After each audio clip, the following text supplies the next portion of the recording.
আধার শুধু বাঁকা হাসি দেয়। দুজনেই ওঠে। নৌকোতে করে তীরে এসে গাড়িতে বসে গন্তব্যে রওনা হয়। আধার চৌধুরী বাড়িতে ঢুকলেই রুনা আর হাসান ওদের দিকে এগিয়ে আসে। স্যার, কাজ হয়ে আছে। এত তাড়াতাড়ি জ্ঞান আসবে না, যতক্ষণে আসবে ততক্ষণে ওনার সব শেষ। তুমি শুধু রুনার ভিডিওটা আপলোড করে দাও, বাকিটা না হয় ওনার সামনেই দেখাবো। Okay sir. আর রুনা, এ নাও তোমার টিকিট, আর 1 ঘন্টা পর ফ্লাইট। যাও, নিজের স্বপ্ন পূরণ করো। রুনা হালকা হেসে টিকিট নিয়ে আলোর দিকে তাকায়। আলোকে বলে, আমার ভাইটার খেয়াল রেখো, ওকে কষ্ট দিও না।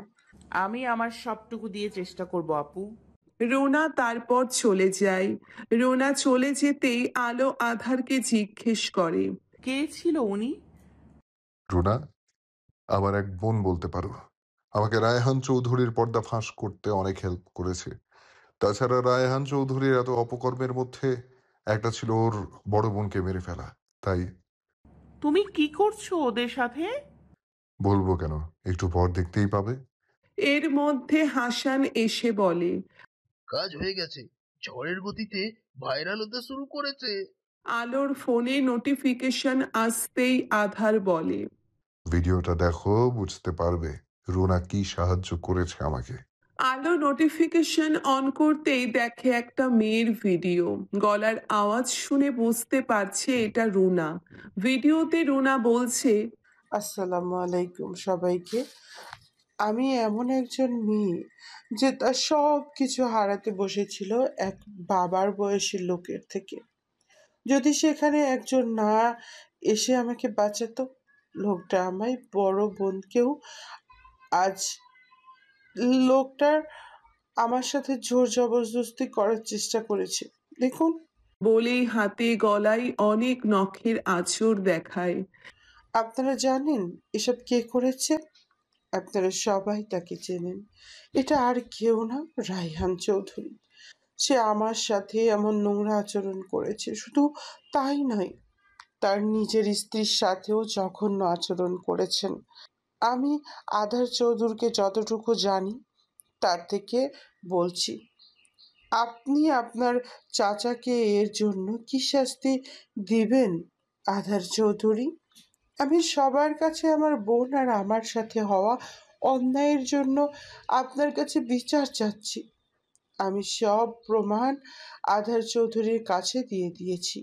আমি দেশ ছেড়ে চলে যাচ্ছি। যাওয়ার আগে ওই পশুর শাস্তি দাবি করছি। আলো ভিডিওটা দেখে স্তব্ধ হয়ে যায়। ঝড়ের গতিতে চারদিকে ছড়িয়ে পড়ে ভিডিওটা। সবাই রায়হান চৌধুরীর শাস্তির দাবি করে। ইন্টারনেটে ঝড় উঠে যায়, উঠবে নাই বা কেন। রায়হান চৌধুরীকে সবাই চেনে। সে নারীদের জন্য, শিশুদের জন্য কত কাজ করেছে। তার নামে এমন ঝড় তো ওঠারই কথা। রায়হান চৌধুরী অর্ধনগ্ন অবস্থায় বিছানায় অজ্ঞান হয়ে পড়ে আছে। মুখে এক বালতি পানি এসে পড়তেই ধরপড় করে উঠে পড়ে। চোখের সামনে যাকে দেখে তাতে ওনার চোখ অক্ষি কোটর থেকে বের হয়ে আসার উপক্রম। সামনে রাজিয়া বেগম বালতি হাতে দাঁড়িয়ে আছে। চোখ মুখ ঘৃণায় স্পষ্ট। রাজিয়া, তুমি? রাজিয়া বেগম চেঁচিয়ে ওঠে, খবরদার, ওই নোংরা মুখে আমার নাম নিবি না। আর কত নিচে নামবি? ছি, লজ্জা করে না? এখনো নিজের চরিত্র ঠিক করতে পারলে না। ঠিক করে কথা বলো রাজিয়া। ধমক দিয়ে বলে। রাজিয়া বেগমও চোখ রাঙিয়ে বলে, একদম আমাকে ধমকাবে না, বলে দিলাম। তোমার এইসব ধমকে আমি ভয় পাই না। তোমার আসল চেহারা সবার সামনে চলে এসেছে, আর সবাই জানবে তোমার সব অকর্মের কথা। তার সাথে তোমার সবচেয়ে বড় গুনার কথা, নিজের হাতে নিজের ভাই আর ভাবিকে মেরে ফেলার কথা। বলেই চলে যায়। রায়হান চৌধুরীর মাথায় এসব কিছু ঢুকছে না। উনি পাশ থেকে নিজের শার্ট নিয়ে দাঁড়াতেই সাথে সাথে মাথা ঘুরে ওঠে। কাল রাতের কোনো কথাই মনে পড়ছে না। শুধু মনে আছে রুনা ওকে ড্রিঙ্ক করাচ্ছিল। অনেকখানি খেয়ে ফেলেছে। তারপর সব ঝাপসা ঝাপসা হয়ে আছে। এত না ভেবে সে ড্রয়িং রুমে আসে। এসে দেখে সবাই বসে আছে। বাইরের মেইন দরজায় প্রচুর ধাক্কাধাক্কির শব্দ ভেসে আসছে। আদার, এসব কি হচ্ছে? তুই যে এত নিচে নেমে যাবি তা আমি ভাবতে পারিনি রায়হান। নিজের মেয়ের বয়সী একটা মেয়ের সাথে বাবা, এসব কি বলছো তুমি? আর এই রাজিয়া এখানে কি করছে? আলতাফ চৌধুরী গর্জে ওঠে। একদম কথা বলবি না। এটা তোর বাড়ি না, এটা আধারের বাড়ি। আর আজ থেকে 1 বছর আগে যে কাজটা ছোট বউয়ের সাথে করেছিলি সেটাই আবার করলি। এর মধ্যে রাইহান চৌধুরীর ফোনেও নোটিফিকেশন আছে। আলো বলে, ভিডিওটা দেখেনি চাচা শ্বশুর বা খালুজান? রাইহান চৌধুরী ভিডিওটা দেখে স্তব্ধ হয়ে যায়। রোনা এসব করেছে বিশ্বাস করতে পারছে না। রাইহান চৌধুরী আধারকে কিছু বলতে যাবে তার আগে আধার একটা ভিডিও অন করে। ভিডিও রাইহান চৌধুরী ড্রিঙ্ক করার পর পুরো আউট অফ কন্ট্রোল হয়ে যায়।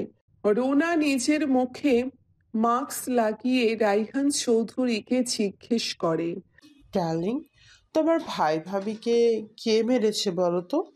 রাইহান চৌধুরী হাসতে হাসতে বলে, ইয়েস, আমার ভাই আর ভাবিকে মেরে ফেলেছি। ইস, কত নৃশংস মৃত্যু, কি নৃশংস! তুমি জানো কে মেরেছে তাদের? আসলে আমি তো তার ফ্যান হয়ে গেছি। ওহ রুনা ডার্লিং, তাহলে এসো আমার কাছে, কারণ ওটা আমি ছিলাম।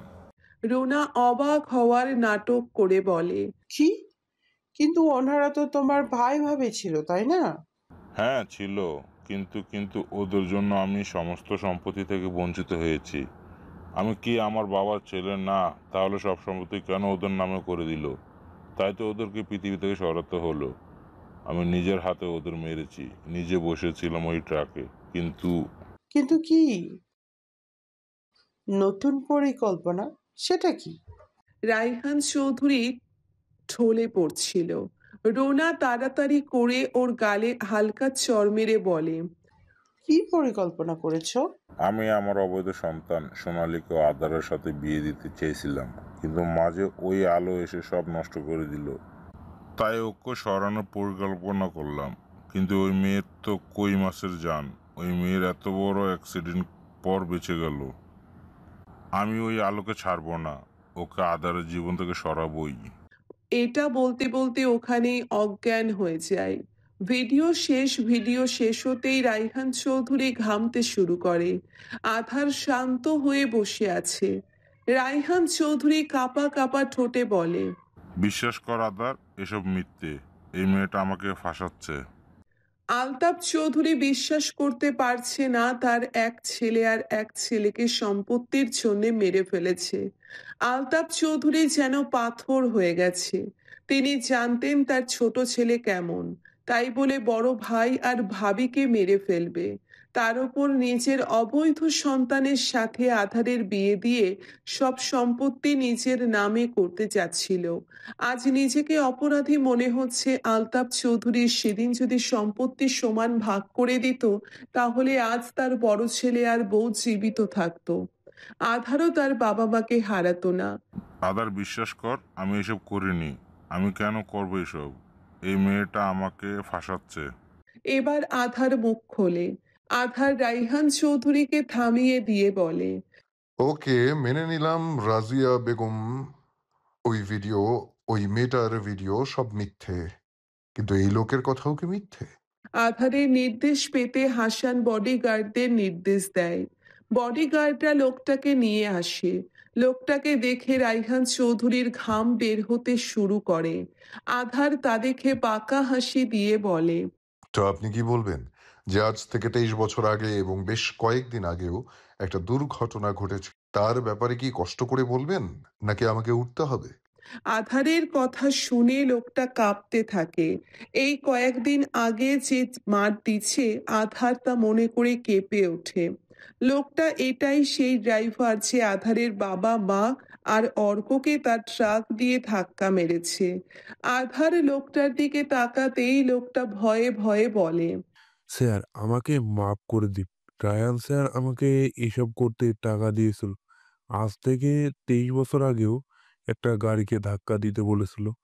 অনেক টাকা দিয়েছিল আমাকে। সেদিন আমার সাথেই বসেছিল। আর কিছুদিন আগেও একটা গাড়ি অ্যাক্সিডেন্ট করাতে বলে, তখনও উনি আমার সাথে ছিল।